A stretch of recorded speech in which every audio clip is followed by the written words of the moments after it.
He pointed a loaded gun at my chest because I was walking my dog in my own neighborhood. No crime, no threat, just my skin, my shirt, my street, and his ego. Tell me something. If that happened to you, how calm do you think you'd really be? My name is Marcus Sterling, and I want to walk you through the morning. A local cop decided I did not belong in the place I had just bought a home, pulled a gun on me in broad daylight. And how one decision, one phone call, one recording, one line I chose to cross, ended up costing him his badge, his freedom, and nearly tore the whole city open. This isn't a movie. This isn't a speech. This is exactly how it went down, and I need you to stay with me because the part where everything flips is not where you think. It was late spring in Oak Creek Estates, the kind of neighborhood you see on real estate flyer and political mailers, when people want to prove how safe and family-friendly their town is. Manicured lawns, two-story homes with stone facades, school flags, garden flags, American flags, sprinklers ticking in perfect rhythm, kids riding bikes in little helmets. Their parents insisted on the distant smell of bacon and cheap coffee drifting from open kitchen windows. After 10 years working counterterrorism for the federal government, airports, embassies, back rooms with no windows, and cheap fluorescent lights, I had finally decided I wanted something quieter, something that didn't hum with threat all the time. I moved out of a high-rise in the city and signed for a Tudor-style house at the end of Chestnut Drive. Big trees, wide yard, quiet neighbors who waved from a distance, the kind of place you're supposed to exhale in. I'd been there 2 weeks. That morning felt like a celebration of all the reasons I moved. I put on a white silk shirt with black plum blossoms on it. Yeah, a little dressy for a dog walk. But when you've spent years in tactical gear, sometimes you like something that actually feels good on your skin. Light linen pants, comfortable shoes, grabbed the leash, and whistled for Apollo. Apollo is my German Shepherd, black and tan, 90 pounds of muscle and loyalty, trained better than most rookie officers' heart like a kid. He trotted to the door, clipped-in tail, going tongue out ready. We stepped out, and I remember thinking, this is it. This is normal. This is what I earned. We made it exactly 12 minutes. The sun was warm, but not heavy. Yet the asphalt still cool. The air full of that smell of cut grass that makes people nostalgic for a childhood half of them never had. Apollo was in heaven, nose low, ears up, pacing perfectly beside me. For a moment, I actually let my mind drift, thinking about grilling that evening, meeting my neighbors properly, maybe finally believing I could have a life that wasn't defined by threats and files and classified reports. Then the squad car appeared. No siren, no lights, no rush. Just that electric hum as it rolled up behind us, then glided past, then cut in front. Angle that blocked the sidewalk. Not fast, not dramatic, just intentional. Predator smooth. Pattern interrupt. That feeling in your chest when something is technically legal, but completely wrong. I stopped. Apollo stopped with me because we drilled that 100 times. The driver's door opened, and out stepped a cop, who looked like he had been practicing his "I own this town" walk in the mirror for years. Broad shoulders, thick neck, jaw set, that particular kind of squint that isn't about the sun. It's about judgment. Later I'd get used to saying his name like a file entry, Officer Daniel Miller. In that moment, I just saw the badge, the uniform, the attitude. He looked me up and down. The shirt, the watch, the dog, the calm. And you could see it didn't fit the little box he had ready for me. "Got a minute," he said. Not "good morning," not "how's it going," not "hey, neighbor." It was a command wrapped in thin politeness. I tightened Apollo's leash just slightly, and he sat straight and alert eyes on the officer, reading him better than most humans.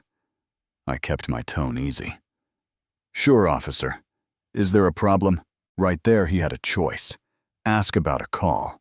Say my description matched someone. Make it about behavior, not existence. He didn't take that path. "Just wondering what you're doing in this neighborhood," he said, and the way he hit "this" told me everything. I let that sit for half a breath. "I live here," I said. "Chestnut Drive. Just out walking my dog." He laughed short and ugly. "Right. Chestnut Drive, and I'm the king." It wasn't even creative. It was just contempt. That casual, effortless contempt some people treat like an accent. He stepped closer, close enough that I could smell cheap coffee and spearmint gum. He flicked his fingers toward my shirt. "Nice shirt for a dog walker. What are you, a musician? Rapper, maybe?" Now, if you're watching this and thinking maybe he was joking, maybe he didn't mean it like that, ask yourself why the joke only goes one way. Ask yourself why the uniformed officer in the expensive white neighborhood sees a black man in a good shirt and jumps straight to rapper. Do you think that's fair? I kept my voice level slow. That calm people praise me for, it's not natural, it's not free, it's discipline.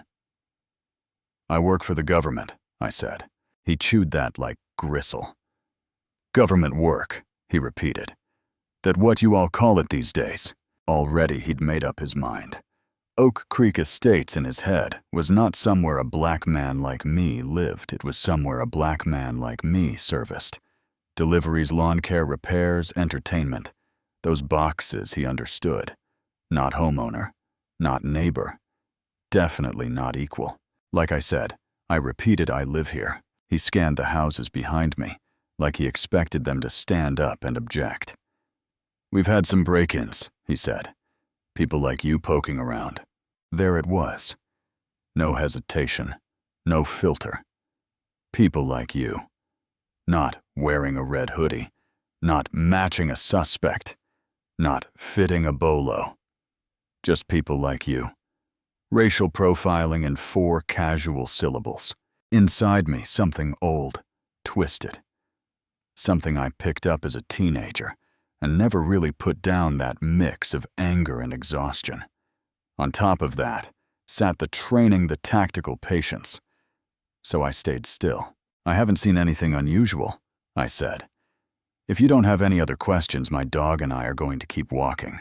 I shifted half a step to his left, making it clear I was done with the conversation and giving him a non-dramatic way to back off. He chose the other way. His stance widened, voice dropped. "I'm not done with you, boy. Nobody walks away from me until I say so." There are 2 kinds of silence in a place like that. The peaceful one you pay for, and the heavy one that shows up when something ugly is about to happen. The second one fell right there. Sprinklers still clicked, but somehow they sounded wrong. "I'm going to need to see some ID," Miller said. "On what grounds?" I asked. The edge was there now, quiet, but clear. "Am I being detained? Am I suspected of a specific crime?" Those words, they hit him like a slap. A regular guy might ask those and sound scared. I asked them the way I've asked terrorists for their passport. Calm, direct, not requesting, demanding clarity. You could see it in his eyes. He wasn't used to that. "The grounds are, I said so." He snapped, spit catching in the corner of his mouth. "You're in a high-end neighborhood where you clearly don't belong, in clothes that cost more than my car payment, and you're giving me attitude. That's enough for me. Let me pause right here, because I want you to answer this honestly in your head. If it were you standing there with a gun on someone's hip, and that much arrogance in their voice, do you hand over your ID to make it go away? Or do you draw a line because you're tired, because it's wrong, because you know your rights? Which one feels safer? Which one feels more human? I took a breath, not because I was scared, but because I knew I was standing on that line. "With respect, officer," I said. What you've described is not reasonable suspicion. It's bias. I'm going to continue my walk. That was it. He decided this was about power, not law. He flicked open the snap on his holster. That sound is quiet, but when you know it, it's like a starting gun at the wrong race. Apollo rose. Muscles tense, a low, controlled growl in his chest. Not wild, not lunging, just ready protective. Miller's eyes darted to him. "Control your dog," he snapped. "He is under control," I said. "He's just a very good judge of character." Yeah, I said it, and yeah, I meant it. His last thread of control snapped. In one practiced motion, he pulled his Glock and brought it up. Not low ready, not to the side.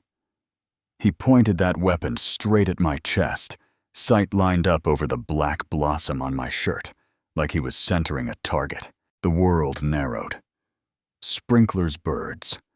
The distant laugh of some kid down the block, all cut out. It was just his gun, his hand, his breath, my heartbeat, Apollo's growl. I have had weapons aimed at me on 3 continents. This one felt different. This one had my mortgage in the background. "Don't move," he said. "You reach, you're done." Here's what he didn't know. As he pointed that gun, my brain shifted into a mode he had never trained for. Distance between us about 6 feet. His stance too wide weight wrong. Trigger discipline poor. Time needed for me to redirect and disarm him under 2 seconds. Odds of escalation almost guaranteed. Collateral risk high. Media narrative. If I take him down, aggressive suspect attacks, officer weapon discharged. Even with my credentials, it turns ugly fast. So I made a different calculation. "Officer," I said, my voice dropping into something flatter, colder. "You've just made the biggest mistake of your career. You have 5 seconds to holster that weapon before I end it." He snorted, but there was a crack in it. "You're in no position to make threats." That was fine, because I wasn't threatening. I was stating, and then I did something he did not expect at all. I moved my hand. Slowly, deliberately, I slid it into my pocket. He shouted, the barrel twitching, finger tightening. I kept my eyes locked on his body language calm. I pulled out my phone. Not a weapon. Not an ID. I scrolled with my thumb, hit a contact, lifted the phone to my ear. "Who are you calling?" he demanded, voice higher now, cracking around the edges. I held up one finger. That universal "give me a second" gesture that, coming from me, probably felt like a slap. "Yeah," I said when the line picked up. "I need to speak to him. Tell him it's Marcus. Marcus Sterling. It's an emergency. Code 1. If you've never seen someone realize they've stepped into a world above their pay grade, it's subtle. The eyes flicker. The jaw twitches. The gun suddenly looks heavier in their hands. "Robert," I said. When he came on, letting his first name sit in the air between me and Miller. "Sorry to bother you on a Saturday. I'm on Hemlock, right by the old Henderson place. One of your guys, Miller Badge 71, has his gun pointed at my chest while I'm walking my dog. No threat. Nothing. Yeah, I'm fine. Yeah, I'm not going anywhere." I listened, then ended the call. Slid the phone back into my pocket like none of this was rushed. Then I looked at Miller. That was the first time he really saw me, and not whatever story he had put on my face. His hands started to shake. He kept the gun up, but now it was holding him. "Who the hell are you?" he muttered. I didn't answer. "Stick around, because what happened next will blow your mind, and it will tell you exactly what happens when the system realizes one of its own just got caught on the wrong side of a camera, a witness list, and the wrong man's patience." Less than 3 minutes later, that distinct command siren echoed down the street. A black, unmarked Explorer came in hot and stopped right across from us. The door opened, and out stepped Chief Robert Evans, not in uniform, but somehow more authoritative than anyone in one. Tall, lean salt and pepper hair, The look of a man who does not enjoy being pulled out of his weekend for something like this. He didn't even glance at Miller at first. "Marcus," he said, eyes on me, voice tight. "You all right?" "I'm good, Robert," I said. "But we've got a problem." Only then did he turn to Miller, and the temperature on that street dropped 10 degrees. Miller finally holstered his gun, fumbling like he was trying to stuff a ghost back into his holster, while the chief was still taking it in a black sedan with city plates rolled up. Mayor David Thompson climbed out, looking like every polished suburban mayor you've ever seen on a re-election poster. Except right then, his face was tight, afraid of the headline he'd already pictured. "What in God's name is going on here?" he asked. I didn't yell. I didn't need to. "What's going on," I said, "is that one of your officers pulled a gun on a resident for walking his dog and existing in his own neighborhood. No probable cause. No crime. Just bias. So now the question is, what are you going to do about it?" Evans didn't waste breath. "Miller," he said quietly, that dangerous quiet, badge and weapon. "Now." Miller stammered some nonsense about me being suspicious, refusing ID, being threatened by the dog, the usual script. He tried to cling to it as he unbuckled his belt and put his gun and badge in his chief's hand. You could feel the story he'd planned slipping away. Then came the reinforcements of the old system. Another patrol car, his partner Rick Davis jumping out. And then Frank Gallo union rep suit too tight. Attitude too loose. The man who'd spent a career making sure consequences never quite landed where they should. Gallo swept the scene with seasoned eyes, stepped forward, and went straight to the playbook. "Let's all take a breath," he said. "Officer Miller is a decorated 10-year veteran. We've had burglaries. This man refused to identify himself. We will cooperate with any investigation, but we will not rush to judgment based on optics and emotion. It's his word against 2 officers. Chief Mayor." There it was again. His word against ours. The shield that has covered far too much. I let him finish. Then I broke it. "Actually," I said, unclipping a small black device from my shirt placket, hardly bigger than a thumb, a soft green light blinking. "It's not."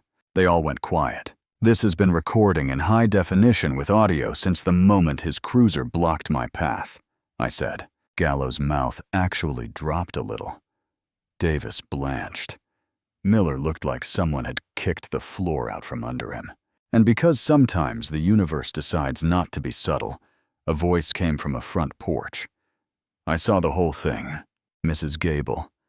Floral gloves on trowel in one hand, resolve in her spine. She told them what she'd seen me walking my dog, being polite. Miller escalating mocking, then pulling his weapon with no reason. Then Mr. Henderson stepped forward from across the street, clean car towel in hand, saying the same. 2 longtime residents, older white, respected with 0 reason to lie for me, and every reason to protect their neighborhood's image, standing with me instead of the badge. That sidewalk turned into a courtroom long before the official trial. By that afternoon, Internal Affairs was in motion. They took Miller in, sat him down in a gray room he'd walked suspects into 100 times. Across from him sat Chief Evans and Detective Sarah Jenkins from IA, methodical, cold-eyed, serious. They slid a stack of papers across the table. Complaint history, prior incidents, patterns of the same behavior that almost ended my life, or ruined it. 17 complaints in 10 years. Unfounded. Insufficient evidence. Witness failed to appear. Yeah, that pattern. Only this time, the witness was a camera that didn't scare easy. When the footage leaked, and don't ask me by who, ask yourself why it needed to, it exploded. You probably know that part video on repeat talk shows, hashtags, panel debates. Some people watched it and said, "Finally proof." Others watched it and twisted themselves into knots trying to explain why the gun, the words, the sneer, the threat, were somehow reasonable. The union dug in. Gallo got on microphones and called it a witch hunt. Called me a manipulative Fed. Said Miller was fighting crime and got sacrificed to mob outrage. Blue flags went up. The same footage, two countries living in the same place, seeing it through two completely different lenses. Meanwhile, I stayed mostly quiet. I gave exactly one in-depth interview. I sat there with Apollo at my feet and said as calmly as I knew how, "This is not about me being a federal agent." That only mattered because it meant I had the chief's number. The real question is, what would have happened if I had been a school teacher, a delivery driver, a college kid? Would you still believe me over him? Or would this story have ended with a very different headline? You can answer that yourself. Then all eyes landed on one-person district attorney, Helen Ramirez. On one side, the union and its allies warned of war on cops if she charged him. On the other, community leaders, civil rights groups, everyday people said, if this isn't chargeable, nothing is. Ramirez and her team sat with the video. They listened to every word. They reviewed the IA file on Miller. The insults, the stops, the harassment that never stuck because nobody had the leverage or protection I had. They read the statements from my neighbors. They scrutinized Davis's eventual confession when he realized lying would put him on the hook for perjury and obstruction. And then she stepped up to the microphones and dropped the twist nobody like Miller ever really thinks will come. She charged him. Fully. Aggravated assault with a deadly weapon. Official misconduct. False imprisonment. Civil rights violation with a hate crime enhancement. Not a slap on the wrist. Not administrative review. Real charges, real time. Depending on who you ask, that's when justice showed up, or when politics ruined policing. That divide is still there. You'll probably see it in this comment section. The trial wasn't quick. They dragged it out. Tried every angle. Miller's lawyers said he was scared that Apollo was aggressive, that my refusal to show ID escalated things, that my status as an agent was some kind of trap. They tried to make the recording less clear than it was. They attacked my character softly in that coded way. But the jury saw the tape. They heard the words. This ain't the neighborhood for your kind. People like you. They watched me standing there, steady unarmed, walking my dog. They saw the gun come up long before any supposed threat. They heard my neighbors say exactly what they saw. They heard Jenkins lay out a pattern that looked less like one bad day and more like the end of a very ugly road. And they said guilty. They said guilty. All counts. When sentencing day came, Miller stood there without the badge. Just another defendant in a cheap suit that didn't fit as well as the uniform he'd abused. The judge talked about betrayal of trust, about danger, about how nearly every awful case starts with someone thinking their power puts them above the people they're supposed to serve. Then he laid it down, 7 years in state prison. No shot at parole for at least 5. Some people cheered. Some were furious. Some said it would scare good officers from doing their jobs. Some said it was nowhere near enough for what could have happened. Where are you on that? I actually want to know. Drop it below. Don't be shy. But this story is not just about him. It's about what came after. You can't watch a video like that tear through your city and then go back to business as usual. Not if you have any shame left. Oak Creek didn't get a gold star, but it did move. They built a civilian oversight board with real subpoena power instead of a rubber stamp. They tightened use of force rules, pushed de-escalation training, rewrote reporting policies. Officers started wearing body cams that actually had to stay on. The old union leadership, including Gallo, lost their grip. A new generation stepped up talking about collaboration instead of cover-ups. The mayor asked me to sit on a task force for reform. I said yes, but on one condition: we use what happened as a mirror, not a PR shield. So I ended up in a room full of uniforms hitting play on the same footage you've seen 1,000 times in this video. I paused at key moments, not to gloat, not to dunk on Miller, but to say, right there, that's where the law stopped, and ego took over.